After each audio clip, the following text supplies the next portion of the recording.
Hello everyone! Magandang hapon sa inyong lahat. Luto tayo ng champurrado. At ang gamit nga nating chocolate ay Hershey. Hershey chocolate. Ayan, naubos na kasi yung tableya ko, guys.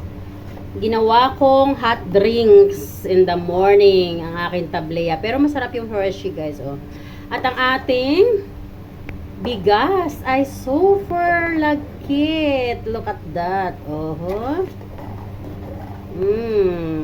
Delicious.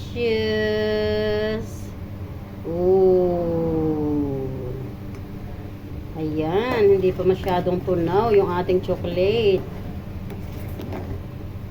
Ayan, patay na natin ang apoy kasi madadry siya. Ayoko nung masyadong dry na katulad nila. Ayan, sarap ng ating merienda. Alam nyo guys, kaninang umaga, nahilo na naman ako. Kaya natulog ako. So, praise the Lord. Alam nyo, may power talaga ang prayer. Sabi ko kay God, bago ako natulog, God, matutulog lang po ako. Kasi nahihilo ako. Gisingin nyo po ako after 2 hours. Guys, believe me or not, before 2 hours nagising ako. And, syempre, ang sarap ng pakiramdam ko, no? At nirush ko nga yung mga gawain ko. Ayan. So, sinilip ko muna yung aking pitbull. Di nakita ko, naghihingal siya kasi mainit ang panahon. So, nilaro-laro ko lang muna siya. And then, pinakain ko siya. Saka ko siya niliguan. Ayan. Pagkatapos kong paliguan siya, nagdilig naman ako ng mga halaman ulit at sobrang init. Kawawa naman yung mga halaman ko na dry. At yun, nagsimula na rin ako ng house chore. Sa awa ng Diyos, tapos na ako ng house chores ko. Kaya si Tita Wena ito gutom na gutom. Kaya naman, naisipan kong gumawa nitong ating champurrado. At ngayon nga ay kakain na tayo. Alam nyo guys, sabi ko nga sa inyo, cancer healer ako, no?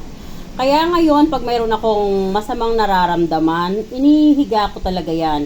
Kasi nung ako'y nasa abroad pa, matagal kong pinangarap na makatulog ako pag masama ang pakiramdam ko.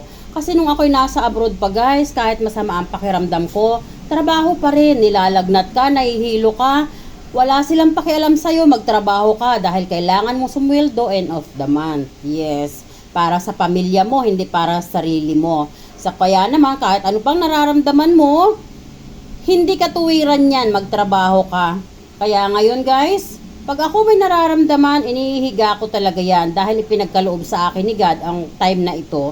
And I am very thankful din dahil nirigaluhan ako ni God ng aking bunso na talaga namang ramdam niya ang aking paghihirap. So kaya sabi niya sa akin, Ma, tama na yung ka-abroad mo, nakagraduate na kami. Kami naman ang magtatrabaho para sa'yo. Dito ka lang sa bahay. Ayan, sarap ng champurrado natin. Actually guys, ang bunso ko, sabi niya sa akin, kumuha ako ng housemaid para may gagawa dito sa bahay. Pero sabi ko, wag na.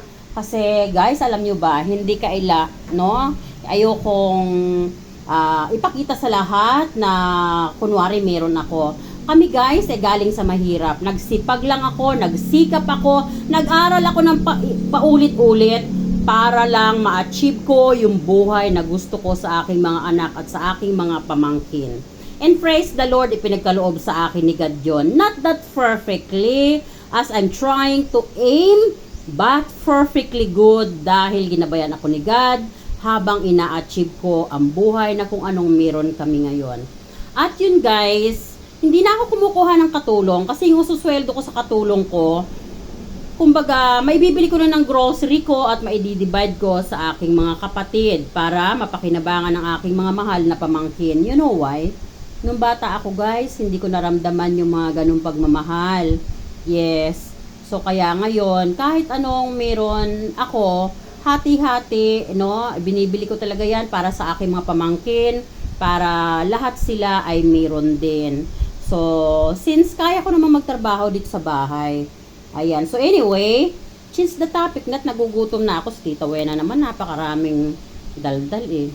Ayan. So, dahil yung aking nilagay na Hershey dito sa aking champurado ay last na yon. So, kaya ibang chocolate naman ang ilalagay ko dito sa ibabaw. Ayan. Masarap kasi guys yung may toppings na chocolate. Ayan.